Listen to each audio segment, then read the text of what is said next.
ಪವಿತ್ರಾತ್ಮನ ಕೃಪಾವರ ಇಲ್ಲದಲ್ಲೇ ಅವರಿಗೆ ಆ ಮಾತು ಹೇಳಲಿಕ್ಕೇನೂ ಆಗಲ್ಲ, ನಮಗೆ ಅದು ಗ್ರಹಿಸ್ಲಿಕ್ಕೂ ಆಗಲ್ಲ. ಪ್ರಿಯರೇ, ನಮ್ಗೆಲ್ಲರಿಗೇನು ಅದು ಪವಿತ್ರಾತ್ಮನ ಶಕ್ತಿ, ಆ ಪವಿತ್ರಾತ್ಮನ ಕೃಪಾವರಗಳು ಏನು ಅಂತ ಎಲ್ಲರಿಗೂ ಚೆನ್ನಾಗಿ ಗೊತ್ತಿದೆ.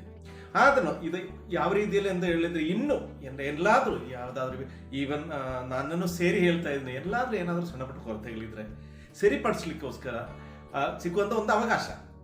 ಸೊ ಅದಕ್ಕೋಸ್ಕರ ದೇವರ ನಾಮಕ್ಕೆ ಸ್ತೋತ್ರವಾಗಲಿ. ಕಳೆದ ಭಾಗದಲ್ಲಿ ಪವಿತ್ರಾತ್ಮ ಕೃಪಾವರ, ದೇವರ ಆತ್ಮನ ಕೃಪಾವರವನ್ನು ದೇವರಿಂದ ಡೈರೆಕ್ಟ್ ಆಗಿ ಸಿಕ್ಕಿದಂತ ಇಬ್ರು ವ್ಯಕ್ತಿಗಳನ್ನ ನಾವು ನೋಡಿದ್ವಿ. ಒಂದು ಸೌಲನು, ಎರಡನೇ ವ್ಯಕ್ತಿ ದಾವೀದನು. ದೇವರ ಇಚ್ಛೆ ಪ್ರಕಾರ ಇವನು ನನ್ನ ಜನಾಂಗವನ್ನು ನಡೆಸುತ್ತಾನೆ, ಅವರಿಗೆ ಬೇಕಾಗಿದ್ದೆಲ್ಲ ಪ್ರೊಟೆಕ್ಷನ್ ಕೊಡ್ತಾನೆ ಅಂತ ಸೌಲನನ್ನೇ ಆಯ್ಕೆ ಮಾಡ್ತಾರೆ ನಾವು. ಆದ್ರೆ ಆ ಲಾಸ್ಟ್ ಸೆಷನ್ ಅಲ್ಲಿ ಕೊನೆಯದಾಗಿ ಅಲ್ಲಿ ಏನಾಗಿದೆ ಅಂತ ಹೇಳಿದ್ರೆ, ದೇವರು ಬೇಜಾರಲ್ಲಿ ಒಂದು ವಿಷಯ ಹೇಳ್ತಾ ಇರೋದಂತ ಹೇಳಿದ್ರೆ, ಯಾಕಂದ್ರೆ ಅವನಿಗೆ ಆತರ ಒಂದು ಅವಕಾಶ ಕೊಟ್ಟಿದ್ದಕ್ಕೋಸ್ಕರ ಇವತ್ತು ನಾನು ದೇವರು ಪಶ್ಚಾತ್ತಾಪ ಪಡುತ್ತೇನಂತ. ನಾನು ಅವಾಗಲೂ ಒಂದು ಪ್ರಶ್ನೆ, ನಮ್ಗೆಲ್ಲರಿಗೂ ಒಂದು ಪ್ರಶ್ನೆ ಹಾಕಿದೆ. ಇವತ್ತು ನನ್ನನ್ನ ನೋಡಿ, ನಿಮ್ಮನ್ನ ನೋಡಿ, ನಮ್ಮ ದೇವರಿಗೆ ಈ ಮಗಳನ್ನ ನಾನು ಆಯ್ಕೆ ಮಾಡಿರೋದು ನೋಡಿ ಪಶ್ಚಾತ್ತಾಪ ಪಡುವಂತ ಸ್ಟೇಜ್ ಅಲ್ಲಿ ನಮ್ಮ ಸ್ಥಿತಿ ಇದೆ. ನಮಗೆ ಪರಿಶೋಧನೆ ಮಾಡ್ಲಿಕ್ಕೆ ಇರೋದೊಂದು ಒಳ್ಳೆ ಅವಕಾಶ. ನಾವು ಯಾರು ಆ ಸ್ಥಿತಿಯಲ್ಲಿ ಇಲ್ಲ. ಆದ್ರೂ ಎಲ್ಲಾದ್ರೂ ಒಂದು ಕೊರತೆ ಇದ್ರೆ ಆ ದೇವರ ಆತ್ಮನ ಫೀಲಿಂಗ್ ಎಕ್ಸಾಕ್ಟ್ ಹೇಳ್ತಲ್ಲ, ಇದು ನಿಮ್ಗೆ ಈ ಹೋಲಿ ಸ್ಪಿರಿಟ್ ಈ ಒಂದು ಕಂಪ್ಲೀಟ್ ಆಗಿ ಸ್ಟಡಿ ಮುಗಿಯಷ್ಟೊತ್ತಿಗೆ ನಿಮಗೆಲ್ಲರೂ ದೇವರ ಕೃಪೆಯಿಂದ ದೇವರ ಆತ್ಮ ನಿಮ್ಮ ಒಳಗೆ ಇರೋದ್ರಿಂದ ಲಕ್ಷಣಗಳು ನಿಮ್ಮಲ್ಲಿ ಪ್ರಕಟವಾಗುತ್ತೆ. ಖಂಡಿತ ಈಗಲೇ ಪ್ರಕಟವಾಗಿರೋದು ಸುಮಾರು ಜನ ಇರ್ಬೋದು, ಆದ್ರೆ ಅದೆಷ್ಟು ಶಕ್ತಿ ಅದರಿಂದ ನಿಮಗೆ ಸಿಗುತ್ತೆ ಅಂತ ಖಂಡಿತ ನಿಮಗೆ ಗೊತ್ತಾಗುತ್ತೆ. ಆ ದೇವರದ ಆತ್ಮನು ನಿಮ್ಮಲ್ಲಿ ಕಾರ್ಯ ಮಾಡುವಾಗೆ ದೇವರು ಸಹಾಯ ಮಾಡ್ತಾರೆ. ಪ್ರಿಯರೇ, ಲಾಸ್ಟ್ ಇದರಲ್ಲಿ ನಾವು ನೋಡುವಂದ್ರೆ ಸಮುವೇಲ 16ನೇ ಅಧ್ಯಾಯದಲ್ಲಿ 1ನೇ ವಾಕ್ಯದಲ್ಲಿ ನೋಡೋದು ಒಂದು ವಿಷಯ ಏನಂತ ಹೇಳಿದ್ರೆ, ಸೌಲನನ್ನು ಬಿಟ್ಟು ಅವನ ಬಿಟ್ಟಾಯ್ತು, ದೇವ್ರು ಬಿಟ್ಟಾಯ್ತು. ದೇವರ ಆತ್ಮನಿಂದ ಆತ್ಮನಿಂದ 14ನೇ ವಾಕ್ಯದಲ್ಲಿ ಇರೋದ್ರಿಂದ ಯೆಹೋವನ ಆತ್ಮನು ಸೌಲನನ್ನು ಬಿಟ್ಟು ಹೋಯ್ತು. ಅದಕ್ಕಿಂತ ಮುಂಚೆ ಸಮುವೇಲನಿಗೆ ದೇವರ ಆತ್ಮನ ಹೇಳುವಂತ ವಿಷಯ ಏನಂತ ಹೇಳಿದ್ರೆ, ನೀನು ಯಾಕೆ ದುಃಖಿಸಿ ಚಿಂತಿಸಿ ಬೇಜಾರು ಮಾಡ್ಕೊಂಡು ಎಷ್ಟು ದಿವಸ ಈ ರೀತಿಯಲ್ಲಿ ಇರ್ತೀಯ, ಬನ್ನಿ ನಮಗೆ ಇನ್ನೊಬ್ಬರನ್ನೇ ಆಯ್ಕೆ ಮಾಡ್ಲಿಕ್ಕಿದೆ ಅಂತ ಹೊರಡುವಂತ ಒಂದು ಸಿಚುವೇಶನ್. ನಾವು ಲಾಸ್ಟ್ ನೋಡಿರೋದು. ಇವತ್ತು ಅದೊಂದು ಕಂಟಿನ್ಯೂಷನ್. ಈ ಸೌಲನು ಮತ್ತೆ ದಾವೀದನು ಇವರು ಪವಿತ್ರಾತ್ಮ, ದೇವರ ಆತ್ಮ ಅವರಲ್ಲಿ ಇರುವಾಗ ಅವ್ರಿಗೆ ಏನೇನಾಗಿದೆ, ದೇವರ ಆತ್ಮನನ್ನು ಸೌಲನನ್ನು ಬಿಟ್ಟು ಹೋಗುವಾಗ ಅದಾದ್ಮೇಲೆ ಅವನಿಗೆ ಆಕ್ಚುಲಿ ಇಬ್ರು, ಸೌಲನು ಇಸ್ರಾಯೇಲ್ ಏನ್ ಮಾಡಿ ಅರಸನಾಗಿರೋದು 40 ವರ್ಷ, ದಾವೀದನು ಇದ್ದಿದ್ದು 40 ವರ್ಷ. ಆದ್ರೆ ಇಲ್ಲಿ ಇಬ್ರಿಗೇನು ಇರೋದು ಡಿಫ್ರೆಂಟ್ ಅಂದ್ರೆ, ಇದು ನಾನು ಏನಕ್ಕೆ ಈ ಪ್ಯಾರಬಲ್, ಈ ಕಂಪ್ಯಾರಿಸನ್ ಹೇಳ್ತಾ ಇರೋದು, ಎಕ್ಸಾಂಪಲ್ ಹೇಳ್ತಾ ಇರೋದು ಅಂತ ಹೇಳಿದ್ರೆ, ನಮ್ಮ ಜೀವನದಲ್ಲಿ ದೇವರ ಆತ್ಮನು ನಮ್ಮ ಜೊತೆ ಇರುವಾಗ ನಮ್ಮಲ್ಲಿ ಏನು ಗುಣಭಾವಗಳು ಕಾಣಿಸುತ್ತೆ, ನಮ್ಮಲ್ಲಿ ಯಾವ ರೀತಿಯಲ್ಲಿ ನಮ್ಮ ಮಾತುಗಳಾಗಲಿ ನಮ್ಮ ಆಕ್ಟಿವಿಟೀಸ್ಗಳು ಯಾವ ರೀತಿಯಲ್ಲಿ ಇರುತ್ತೆ, ದೇವರ ಆತ್ಮನು ನಮ್ಮನ್ನ ಬಿಟ್ಟು ಹೋಗಾದ್ಮೇಲೆ ನಮ್ಮ ಜೀವನದಲ್ಲಿ ಯಾವ ರೀತಿಯಲ್ಲಿ ಚೇಂಜ್ ಆಗುತ್ತೆ, ಘಟನೆಗಳು ಯಾವ ರೀತಿಯಲ್ಲಿ ಆಗುತ್ತೆ ಅಂತ ಜಸ್ಟ್ ಒಂದು ಕಂಪೇರ್. ಇದು ತುಂಬಾ ಡೀಪ್ ಆಗಿ ಇಬ್ಬರನ್ನು ನಾನು ತಗೊಳ್ಳೋದಾದ್ರೆ ತುಂಬಾ ಕ್ಲಾಸ್ ಬೇಕಾಗುತ್ತೆ. ಸೊ ಇವರಿಬ್ಬರದು ವಿಷಯ ನಾನು ಇವತ್ತಿಂದ ಅದನ್ನು ಕ್ಲೋಸ್ ಮಾಡಬೇಕು ಅಂತ ಅನ್ಕೊಂಡಿದ್ದೇನೆ. ಆ ರೀತಿಯಲ್ಲಿ ನೋಡುವಾಗ ಇಲ್ಲಿ ನೋಡಿ, ನಾವು ನೋಡಿರೋದು 16ನೇ ವಾಕ್ಯದಲ್ಲಿ ಸೌಲನನ್ನ ಅಯೋಗ್ಯನಂತ ದೇವರು ತಳ್ಳಿಬಿಟ್ಟಿರೋದಂತ ಒಂದು ಸಿಚುವೇಶನ್ ನಾವು ನೋಡಿರೋದು. 14ನೇದಲ್ಲಿ ಯೆಹೋವನ ಆತ್ಮನ ಅಂದ್ರೆ ಕಂಪ್ಲೀಟ್ ಆಗಿ ದೇವರ ಚಿತ್ತದಿಂದ, ಆದ್ರೂ ದೇವರ ರಾಜ್ಯ ಸ್ಥಾನದಿಂದ ಇಲ್ಲಾಂದ್ರೆ ಅರಸರ ಸ್ಥಾನದಿಂದ ಇಲ್ಲ, ದೇವರು ಕಂಪ್ಲೀಟ್ ಆಗಿ ಅವನ್ನ ಬಿಟ್ಬಿಟ್ಟಿದ್ದಾನೆ. ಇನ್ನು ಅವನಿಗೇನು ದೇವರಿಗೇನು ಯಾವ ರೀತಿಯಲ್ಲಿ ಸಂಬಂಧ ಇಲ್ಲ ಅಂತ ಲೆಕ್ಕದಲ್ಲಿ ಹೇಳಿದ್ರೆ, ಅಲ್ಲಿ ಕೊನೆಯದಾಗಿ ಸಮುವೇಲನು ಬೈದು ಬರುವಾಗ ಹೇಳ್ತಾರೆ, ಅದಾದ್ಮೇಲೆ ಯಾವತ್ತೂ ಈ ಸೌಲನು ಸಮುವೇಲನು ಮೀಟ್ ಮಾಡಲಿಲ್ಲ, ಅವರು ನೋಡ್ಲೇ ಇಲ್ಲ. ನೆಕ್ಸ್ಟ್ ಸಮುವೇಲನು ನೋಡ್ತಾ ಇರೋದು ದಾವೀದನನ್ನೇ.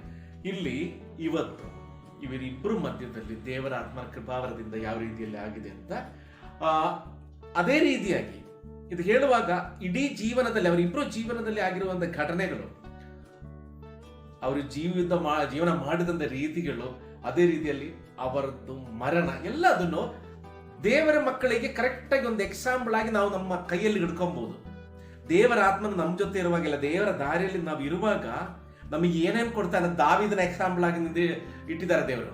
ಅದೇ ರೀತಿಯಲ್ಲಿ ದೇವರ ಮಾತು ಎಲ್ಲ ಪಡಿಸಿ ದೇವರ ಆತ್ಮನ ಪಡ್ಕೊಂಡು ಅದೇ ರೀತಿಯಲ್ಲಿ ದೇವರಾತ್ಮನ ದಾರಿಯಲ್ಲಿ ನಡೆಯದಲ್ಲೇ ದೇವರಾತ್ಮನ ನಮ್ಮಿಂದ ದೂರ ಹೋಗುವಂತ ರೀತಿಯಲ್ಲಿ ಮಾಡುವಾಗ ದೇವರಿಗೆ ಎಷ್ಟು ಬೇಜಾರಾಗಿ, ಅದಾದ್ಮೇಲೆ ಆ ಥರ ವಿಶ್ವಾಸಿಗಳು ನಿಜವಾಗಲೂ ಈ ಕಾಲದಲ್ಲಿಯೂ ಇದೆ. ದೇವರಿಂದ ಪಡ್ಕೊಬೇಕಾಗಿರೋದೆಲ್ಲ ತಗೊಂಡು ಕೊನೆಯದೇನಾದ್ರೆ ಅವ್ರಿಗೊಂದು ಸ್ಟೇಜ್ ಬಂದಾದ್ಮೇಲೆ ಅವ್ರು ಯಾರೋ ಆಗಿದೆ ಅಂತ ಒಂದು ಲೆಕ್ಕ ಬಂದಾದ್ಮೇಲೆ ಅವರ ಮನಸ್ಸಲ್ಲಿನೇ ನಾನೇನೋ ಒಂದು ದೊಡ್ಡ ಇದಂದ ಅನ್ಸುವಂತ ಲೆಕ್ಕ ಬರುವಾಗ ಅವ್ರ ದಾರಿಗಳು ಚೇಂಜ್ ಆಗುತ್ತೆ, ಅವ್ರ ಮಾತುಗಳು ಚೇಂಜ್ ಆಗುತ್ತೆ, ಅವರು ನಡೆಯುವಂತ ರೀತಿಗಳು ನುಡಿಯುವಂತ ರೀತಿಗಳೆಲ್ಲ ವ್ಯತ್ಯಾಸ ಆಗುತ್ತೆ. ಆದ್ರೆ ಪ್ರಿಯರೇ, ಇವತ್ತು ನಾವು ಏನಕ್ಕೆ ಈ ವಿಷಯ ಈ ಹೋಲಿ ಸ್ಪಿರಿಟ್ ಇಲ್ಲ ಪವಿತ್ರಾತ್ಮ ಹೇಳಿದ್ರೆ, ಯಾಕಂದ್ರೆ ಯಾವ ಗಳಿಗೆಯಲ್ಲಿ ಯಾವ ಮಾತು ಹೇಳಿದ್ರೆ, ಯಾವ ವಿಚಾರದಲ್ಲಿ ನಾವು ತಪ್ಪು ಮಾಡಿದ್ರೆ ನಮ್ಮಿಂದ ದೇವರಾತ್ಮನು ದೂರ ಹೋಗ್ತದೆ. ಕಳೆಸೇರಿ ನಾನು ಹೇಳಿದ್ದೆ, ದೇವರಾತ್ಮ ನಮ್ಮಲ್ಲಿ ಬಂದಾದ್ಮೇಲೆ ವಾಪಸ್ಸು ಹೋಗುತ್ತೋ ಇಲ್ವೋ ಅಂತ ಇದಕ್ಕೆ ಒಂದು ಉತ್ತರ ನಾನು ಹೇಳಿದ್ದೀನಿ. ಖಂಡಿತ ದೇವರ ದಾರಿಯಲ್ಲಿ ನಡೀಲಿಲ್ಲ ಅಂತ ಹೇಳಿದ್ರೆ ಮ್ಯಾಕ್ಸಿಮಮ್ ಟ್ರೈ ಮಾಡ್ತಾರೆ. ದೇವರ ದಾರಿಯಲ್ಲಿ ನಡೀಲಿಲ್ಲ ಅಂದ್ರೆ ಈ ಸವಲನ್ನ ದೇವರಾತ್ಮನ ಹೆಂಗೆ ಬಿಟ್ಟು ಹೋಗಿದಾರೋ ಅದೇ ರೀತಿಯಲ್ಲಿ ಪ್ರಿಯರೇ ಈ ಎಚ್ಚರಿಕೆ ನಮ್ಮಲ್ಲಿ ಇರಬೇಕು. ನಾನು ದೇಶಸಾನ ತಗೊಂಡಿದ್ರೆ ರಕ್ಷಣೆ ಹೊಂದಿದ್ರೆ ಅದು ಮಾತ್ರವಲ್ಲ, ಇಡೀ ಬದುಕುವ ದಿನವೆಲ್ಲವನ್ನು ಪವಿತ್ರಾತ್ಮನ ಕೃಪಾವರದಿಂದ ದೇವರಾತ್ಮನ ಕೃಪಾವರದಿಂದ ದೇವರ ದಾರಿಯಲ್ಲಿ ದೇವರ ಮಾತು ಕೇಳಿಸ್ಕೊಂಡು. ಇಲ್ಲಿ ಒಂದು ವಾಕ್ಯ ನೋಡೋಣ. ಒಂದು ಪೂರ್ವಕಾಲ ವೃತ್ತಾಂತ 10ನೇ ಅಧ್ಯಾಯ 13ನೇ ವಾಕ್ಯ. ಸೌಲನು ಯೆಹೋವನ ಮಾತನ್ನು ಕೇಳದೆ ಆತನಿಗೆ ವಿರೋಧವಾಗಿ ದ್ರೋಹ ಮಾಡಿದರಿಂದಲೂ ಯೆಹೋವನ ಸನ್ನಿಧಿಯಲ್ಲಿ ವಿಚಾರಿಸದೆ ಪ್ರೇತಸಿದ್ಧರಲ್ಲಿ ವಿಚಾರಿಸಿದ್ದರಿಂದಲೂ ಅವನಿಗೆ ಇಂದ ಮರಣವಾಯಿತು. ಇಲ್ಲಿ ಹೇಳುವಂಥದ್ದು ಸೌಲನ ಮರಣ ಬಗ್ಗೆ. ಪ್ರತಿಯೊಂದು ವಿಶ್ವಾಸಿಗೇನು ಇದು ಅನ್ವಯ ಆಗುತ್ತೆ. ಯಾಕಂದ್ರೆ ಅವನ ಜೀವನದಲ್ಲಿ ದೇವರ ಆತ್ಮ ದೇವರ ಕಡೆಗೆ ಬಂದಾಯಿತು, ನಾವೆಲ್ಲ ರೀತಿಯಲ್ಲೂ ದೇವರ ಮಗನಾಗಿ ಮಗಳಾಗಿ ಆಯ್ಕೆ ಮಾಡ್ಕೊಂಡಾಯ್ತು, ದೇವರನ್ನ ತನ್ನ ಸ್ವಂತ ರಕ್ಷಕನಾಗಿ ಆಯ್ಕೆ ಮಾಡಾದ ಮೇಲೆ ಮತ್ತೆ ನನಗೆ ಎಲ್ಲಾ ಸೌಭಾಗ್ಯವನ್ನು ಸಿಕ್ಕುವಂತ ಸಿಚುವೇಶನ್ ಬರುವ. ಸೌಲನಿಗೆ ಯಾವ ಯೋಗ್ಯತೆಯೂ ಇರಲಿಲ್ಲ, ದೇವರ ಆಯ್ಕೆ ಮಾಡೋದು ಬಿಟ್ರೆ ಯಾವುದು ಯೋಗ್ಯ ಇರಲಿಲ್ಲ. ಆದ್ರೆ ಇಸ್ರೇಲ್ನ ಅರಸನಾಗಿ ನಿಮಗೆ ಗೊತ್ತು, ಅಲ್ಲಿ ತನಕ ಯಾರು ನ್ಯಾಯಸ್ಥಾಪಕರಾಗಿ ನಿಂದಿರೋದು ಯಾರು ಹೇಳಿ, ಪುರೋಹಿತರಾಗಿರೋದು ಅಂತ ಈ ಯಾಜಕ ಸ್ಥಾನದಲ್ಲಿ ನಿಂದಿರೋದು. ಅದಾದ್ಮೇಲೆ ಒಂದು ಅರಸನೇ ಬೇಕು ಅಂತ ಹೇಳುವಾಗ ಸೌಲನನ್ನೇ ಆಯ್ಕೆ ಮಾಡುತ್ತಾರೆ. ಅವನು ಯಾವ ಯೋಗ್ಯತೆಯೂ ಇರಲಿಲ್ಲ. ಆದರೆ ಎಲ್ಲಾ ಯೋಗ್ಯತೆ ಪಡ್ಕೊಂಡಾದ್ಮೇಲೆನು ಮನುಷ್ಯವಾಗಿರೋ ದೃಷ್ಟಿಯಲ್ಲಿ ಅವನೇನ್ ಮಾಡಿದೆ, ಅವನ ಇಚ್ಛೆಗಳಿಂದ ಅವನ ಪಕ್ಕಪಕ್ಕದಲ್ಲಿರೋರ್ದು ಮಾತುಗಳು ಕಳ್ಕೊಂಡು ದೇವರ ದಾರಿಯಿಂದ ತಪ್ಪೋಗಿದೆ. ಅದಕ್ಕೆ ಸಮೂಹವನ್ನು ಬೈದಿರೋದು. ಇಲ್ಲಿ ನೋಡಿ, ಸೌಲನು ಯೆಹೋವನ ಮಾತನ್ನು ಕೇಳದೆ ಆತನಿಗೆ ವಿರೋಧವಾಗಿ ದ್ರೋಹ ಮಾಡಿದರಿಂದಲೂ ಯೆಹೋವನ ಸನ್ನಿಧಿಯಲ್ಲಿ ವಿಚಾರಿಸದೆ. ಪ್ರತಿಯೊಂದು ವಿಷಯದಲ್ಲಿ ಪ್ರಿಯರೇ, ದೇವರ ಆತ್ಮ ನಮ್ಮ ಜೊತೆ ಇರಬೇಕು ಅಂತ ಹೇಳ್ತಾರೆ. ನಿನಗೆ ಗೊತ್ತಾ, ಪ್ರತಿಯೊಂದು ವಿಷಯದಲ್ಲಿ ದೇವರೇ ಈ ಕೆಲಸ ನಾನು ಮಾಡುವುದಾ, ದೇವರೇ ಈ ಕಾರ್ಯ ನಾನು ಮಾತಾಡ್ಬೋದಾ, ದೇವರೇ ಇದು ಮಾಡಿದ್ರೆ ನನಗೆ ಒಳ್ಳೇದಾಗುತ್ತಾ, ಇದು ಮಾಡಿದ್ರೆ ಬೇರೆಯವರಿಗೆ ಒಳ್ಳೇದು. ಇದು ಪ್ರತಿಯೊಂದು ದೇವರನ್ನು ಈ ದೇವರ ಆತ್ಮನ ಜೊತೆ ಕಮ್ಯುನಿಕೇಟ್ ಮಾಡಿ ಮಾತನಾಡಿ ಅಲ್ಲಿಂದ ಸಿಕ್ಕುವಂತ ಮಾತಿನ ಪ್ರಕಾರ. ದಾವೀದನ ಜೀವನದಲ್ಲಿ ನಿಮಗೆ ಅದು ಥ್ರೂ ಔಟ್ ನೀವು ನೋಡ್ಬೋದು. ದಾವೀದನು ಪ್ರತಿಯೊಂದು ವಿಷಯವನ್ನು ದೇವರ ಹತ್ರ, ದೇವರೇ ನಾನು ಹಿಂಗ್ ಮಾಡ್ಬೋದಾ, ಈ ರೀತಿಯಲ್ಲಿ ಮಾಡಿದ್ರೆ ಅವರನ್ನ ನನಗೆ ಒಪ್ಪಿಸ್ಕೊಡ್ತೀರಾ, ಶತ್ರುಗಳನ್ನ ಒಪ್ಪಿಸ್ಕೊಡೋದು, ಯುದ್ಧ ಮಾಡೋದಕ್ಕೆ ಹೋರಾಡೋದಕ್ಕಿಂತ ಮುಂಚೆ ಪ್ರತಿಯೊಂದು ವಿಷಯದಲ್ಲಿ ಏನಕ್ಕೆ ದೇವಾಲಯ ಕಟ್ಟದ ಬಗ್ಗೆ ಏನೋ. ಇಲ್ಲಿ ನೋಡಿ, ಯೆಹೋವನ ಮಾತನ್ನು ಹೇಳಿದ ಆತನ ವಿರೋಧವಾಗಿ ಯಾರು ನಡೀತಾರೋ ಅವ್ರಿಗೆ ಎಂತ ಸಾವಾಗುತ್ತೆ ಅಂತ ತೋರಿಸ್ತೀನಿ ಆಮೇಲೆ. ಅದೇ ರೀತಿ ಇನ್ನೊಂದು ದೊಡ್ಡ ತಪ್ಪು ಮಾಡೋದೇನು ಗೊತ್ತಾ, ಈ ಮಠ ಮಂತ್ರದಲ್ಲಿ ಈ ಜನಗಳಿಗೆ ಏನಾಗುತ್ತೆ ಅಂದ್ರೆ, ಏನಾದ್ರೂ ಕಷ್ಟ ಬಂತು, ಏನಾದ್ರೂ ದುಃಖ ಬಂತು ಅಂತ ಹೇಳಿದ್ರೆ, ಮೊನ್ನೆ ಅಲ್ಲ ನಿನ್ನೆ ಬೆಳಿಗ್ಗೆ ನಮ್ಮ ಜೊತೆ ಕೆಲಸ ಮಾಡಿದ್ರದ್ದು ಒಬ್ಬರದು ಹಸ್ಬೆಂಡ್ ತೀರೋಗಿದೆ ಅಂತ ಹೇಳಿದ್ರೆ, ಮೊನ್ನೆ ಏನಾಗಿದೆ ಅಂತ ಹೇಳಿದ್ರೆ, ಆ ಮನುಷ್ಯನಿಗೆ ಹಿಂದೂಸು, ಆ ಮನುಷ್ಯನ ಏನ್ ಮಾಡಿದೆ ಅಂತ ಹೇಳಿದ್ರೆ, ಆ ಮನುಷ್ಯನಿಗೆ ಹೊಟ್ಟೆ ನೋವು ತುಂಬಾ ನೋವಾಗಿದೆ ಅಂತ ಹೇಳಿಬಿಟ್ಟು ಸುಮಾರು ಮಂಗಳೂರೆಲ್ಲ ಕರ್ಕೊಂಡು ಟ್ರೀಟ್ಮೆಂಟ್ ಏನಿಲ್ಲ ಅಂತ ವಾಪಸ್ ಬಂದ್ರು. ಇಲ್ಲಿ ಅಂಬಳೆ ಅಂತ ಒಂದು ಊರಿದೆ, ಅಲ್ಲಿ ಒಂದು ದೇವಸ್ಥಾನ ಇದೆ. ಮೊನ್ನೆ ಬೆಳಿಗ್ಗೆ ಜಾವ ಅಂತ ಹಿಡಿದು, ಸೋಮವಾರ ಬೆಳಿಗ್ಗೆ ಜಾವ ಅಂತ ಹಿಡಿದು ಸಂಜೆ 7:30-8 ಗಂಟೆ ತನಕ ಆ ಬಾಗಿಲಲ್ಲಿ ಮಲಗಿಸಿದ್ದಾರೆ. ಈ ಮನುಷ್ಯನ ಅವಾಗಲೂ ಹೊಟ್ಟೆ ನೋವು ಇಲ್ಲ, ದೇವರು ಸರಿಪಡಿಸ್ತಾರೆ, ದೇವರು ಆ ಬಾಗಿಲಲ್ಲಿ ಮಲಗಿಸ್ಬಿಟ್ಟು 8 ಗಂಟೆಗೆ ಪಕ್ಕದಲ್ಲಿ ಅವ್ರ ತಂಗಿ ಮನೆಗೆ ಕರ್ಕೊಂಡು ಹೋಗಿದ್ದಾರೆ. 2 ಗಂಟೆಗೆ ಮಲಗಲಿಕ್ಕೆ ಆಗ್ತಾ ಇಲ್ಲ ಅಂತ ಹೇಳಿ ತುಂಬಾ ಇದಾಗಿತ್ತು, ಗವರ್ಮೆಂಟ್ ಹಾಸ್ಪಿಟಲ್ ಅಡ್ಮಿಟ್ ಮಾಡಿದ್ದಾರೆ. ಯಾವ ಟೈಮಲ್ಲಿ ಉಸಿರು ಹೋಗಿದೆ ಅಂತ ಗೊತ್ತಿಲ್ಲ. 3 ಗಂಟೆ ಅಷ್ಟಿಗೆ ಸತ್ತಿದೆ ಅಂತ ರಿಪೋರ್ಟ್.